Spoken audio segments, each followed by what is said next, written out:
All right, a couple other things in culture and society. So, on the one hand, we have these, religious connotations, but there are some outside forces that are shaping Christianity as well and providing challenges. And race and immigration aren't the only things. In fact, in the 19th century, and we'll see this as we talk about it here, but also as we talk about doctrine, Christians are beginning to find themselves in a world that's becoming more and more hostile to Christianity. Particularly Christianity as an explanation for reality. Up through this time, a majority of people in Europe, the United States, looked to Christianity to explain where the world came from, where human beings came from, what the purpose of human life was. Christianity provided those answers. But we have this slow break that we've been talking about for the past couple centuries between science and Christianity that eventually provided and opened a door for science to be done without oversight of the church. And so this Protestant emphasis on lack of ecclesiastical oversight. Now, while previous generations, the generations of Copernicus and Galileo, Francis Bacon, Isaac Newton, many of them did science for the glory of God. Even if their results contradicted church teaching, they did so from the standpoint of, I want to understand how God makes this thing work. But more and more scientists, especially into the 19th century, were less and less concerned with these goals.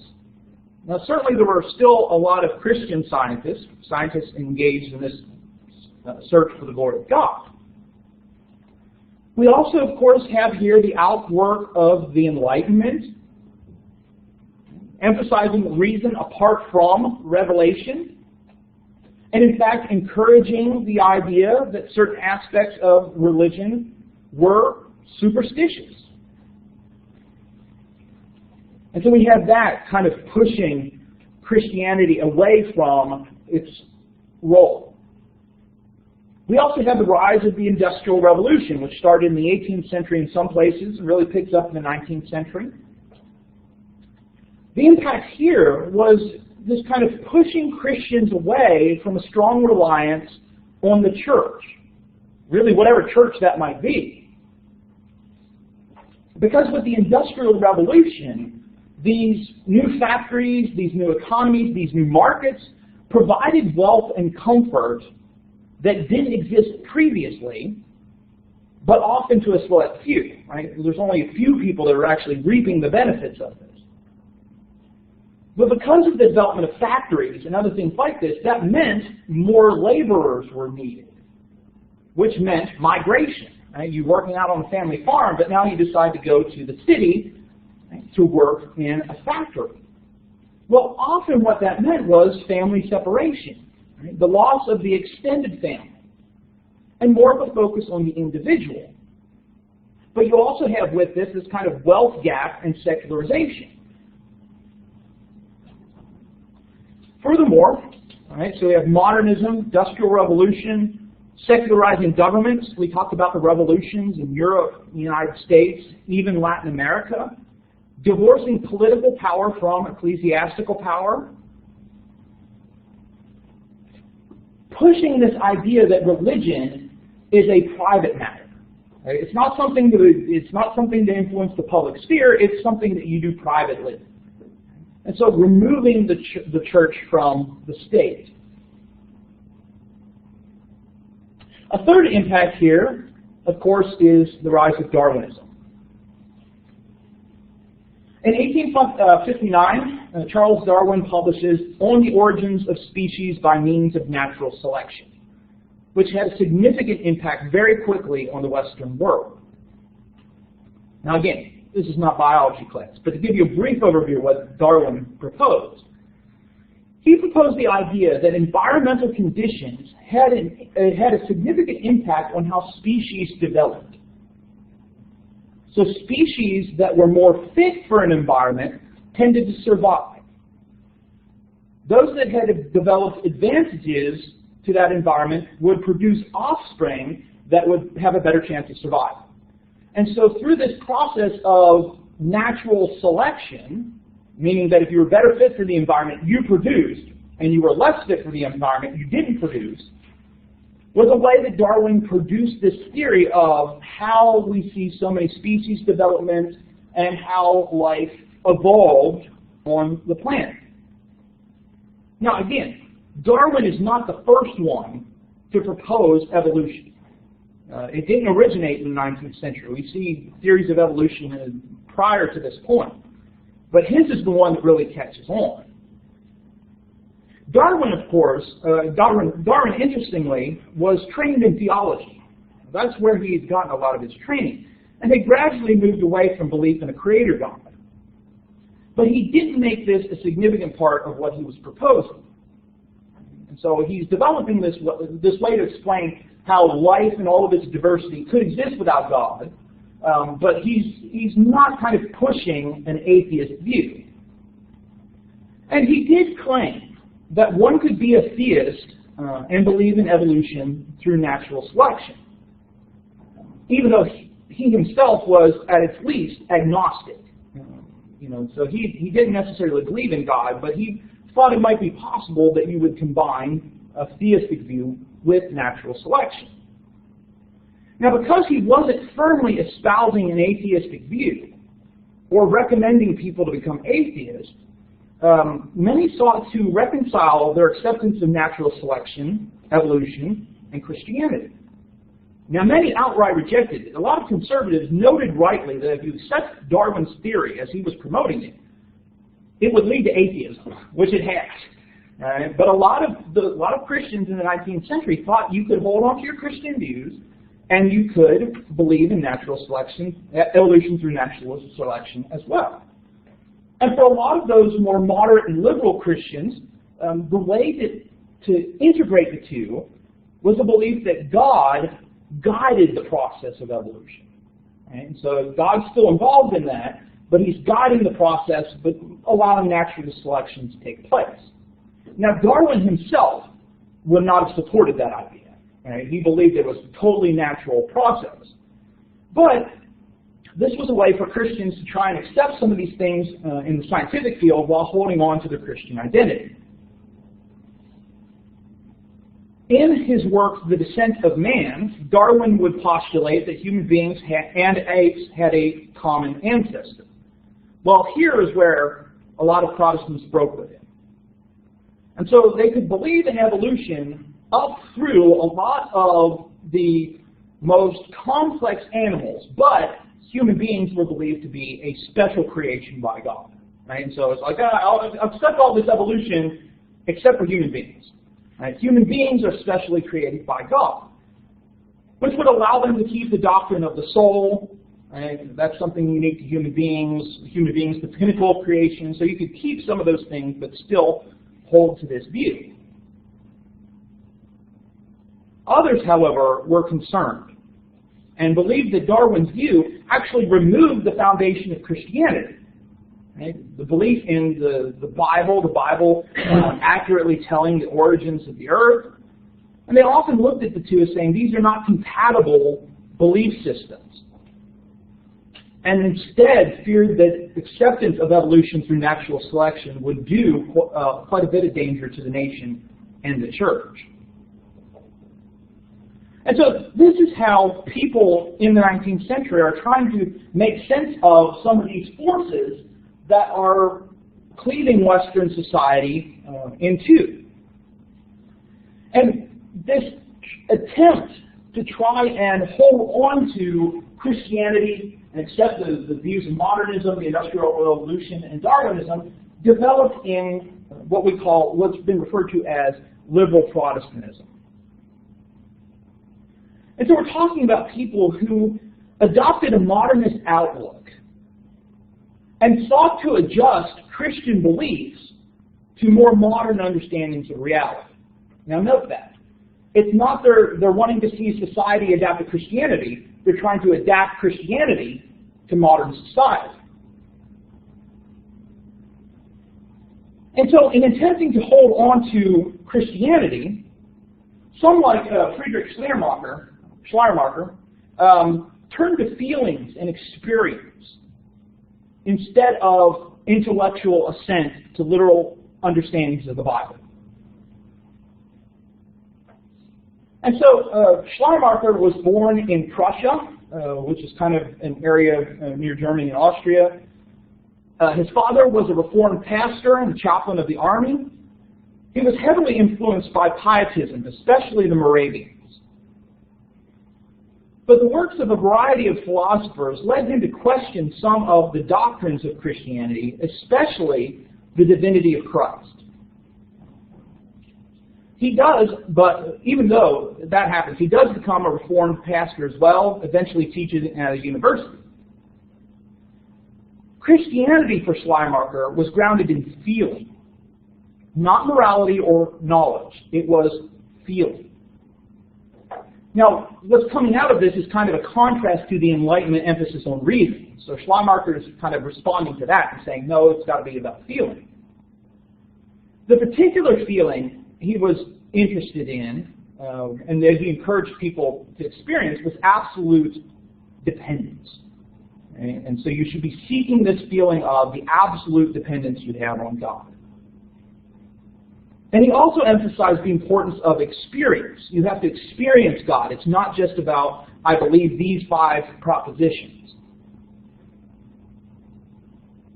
And so doctrines, statements of belief, are second-order expressions of the primary religious truth, which is the experience of redemption. That's the primary thing in Christianity. Doctrines are secondary to that. Now, by emphasizing experience and feeling as the center of Christianity, this would allow individuals to question the historicity of parts of the biblical text. And so, okay, maybe the opening of Genesis isn't historically accurate. It's more stories and myths. But I don't have to abandon that, because being a Christian is about the experience and feelings, not the historicity of the Bible. Now, of course, a lot of other people would say, no, it is about the Bible being historically accurate. But here's Schleiermacher trying to provide something that addresses modernism, right, addresses some of the things of science, while still trying to promote Christianity. Soren Kierkegaard presents another development. His father was a businessman who retired early to study theology. He too was interested in Pietism, and so he brings up his children in this kind of rigorous approach to religion. Kierkegaard decides not to get married in order to focus on a religious vocation, and so he kind of forgoes that. One of the things that he brings to the table here is his belief that God has kind of called him to expose the paganness of Christian society. And that there was, he's Danish, and he's looking at his society, and he's seeing this so-called Christian society, yet a lot of the things that are done are not Christian, they are pagan in his mind.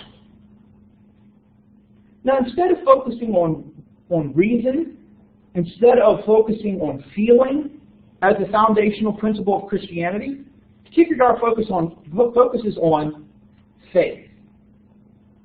Reason cannot prove God's existence, but faith can. Now, faith for Kierkegaard was costly and required risks. Abraham's sacrifice of Isaac is the premier example of this type of faith. Right? It's a risky faith. It's a costly faith. Human experience for Kierkegaard is full of anguish, doubt, and despair. And because of this focus on existence, the philosophical name of this system is known as existentialism. The struggle for true Christianity is the struggle for human existence, is the struggle for true selfhood. Now, notice in one sense, we'd say, yeah, that sounds right. But notice what he's doing. He's moving it away from a focus on the historical work of Christ, right? Kind of this dependence on Christ, the historicity of Christ's death and resurrection, and making more about this kind of awareness and achievement of a true self. There are three basic stages of existence, said Kierkegaard. There's the aesthetic, the ethical, and the religious. The religious is the one that, of course, is the premier one, where you have this full recognition and experience of selfhood. A synthesis of what he called either-or propositions, right? In a lot of the experience of Christianity, there are these either-or propositions. Either Christ is God or man. But he says, no, you come to the realization that Jesus is God-man. Right? There's belief or be defended. And you come to the existence of fully embracing that. And so these theologians like Schleiermacher and Kierkegaard provide others and others provide the foundation for this moderate modernist Christianity. And so liberal Protestants, especially in the United States, start to advocate three concepts. The first is the adaptation of religious ideas to modern culture. Now notice what the standard here. The standard is modern culture. And so if something in Christianity doesn't fit with modern culture, that would include science and a variety of other things, then you modify Christianity to adapt to it, not adapt society to adapt to Christianity. A second notion of liberal Protestants was that as human beings developed culturally, God was becoming more immanent in society. God is closer as we develop. Now again, there's a theological rejection here of Christ being fully present thousands of years, almost 2,000 years before these people think, right, the more we're culturally developed, the closer we are to God. And ultimately, the supposition was that as societies are becoming more modern, the kingdom of God is getting closer. So what they're looking for here is this kind of human utopian society. And it's about what's going to take place on Earth and what's happening through human societal development. Now, this is a rather optimistic view of human nature, that we're progressing to something greater. Now, this is post-Civil War, late 19th century. There's almost a willful forgetting of a lot of the violence of the middle of the century. But liberal Protestants especially will have a lot of trouble in the 20th century with two world wars, demonstrating humanity is not progressing, but is often very much implicated in structures of power and violence. But with this acceptance of this modernist view of Christianity, a lot of components of Christianity were abandoned as outmoded or mistaken. Original sin. Right? I'm not saying original sin is a true doctrine. I don't believe in original sin. But a lot of Protestants did. Right? This idea that we're kind of born with the consequences of Adam's sin. Well, this kind of optimistic, forward-thinking, progressive, right? A lot of Protestants who grew up in traditions that emphasized original sin abandoned it in the 19th century. Other ideas were reinterpreted with the ideas of modern life. The divinity of Jesus, for example, was less about some sort of statement of the existence of God, and more about Jesus being a representative human that everybody should desire to emulate. And so it's less about the being of Jesus as it is about this kind of Jesus is this example. And so there's this shift here that's occurring where it's less about strict Christian doctrines as it has been for centuries, and more about this common human experience, which allows the reinterpretation of Scripture, a shift away from interpreting Scripture literally, and a variety of things are going to come out of this as consequences as people are trying to say, there is a truth in modern culture that should be the standard by which we judge the Bible, right? And these are Christian sayings, right? This are people claiming Christianity. And these aren't non-Christian sayings. These are people who identify with Christianity who are saying it's got to adapt to modern life. What questions do you have about liberal Protestantism? We'll come back to some of that in the 20th century as we have time to. All right, we'll go ahead and end there. We'll talk about some more things related to modern society on Wednesday, and then move on into some developing Christian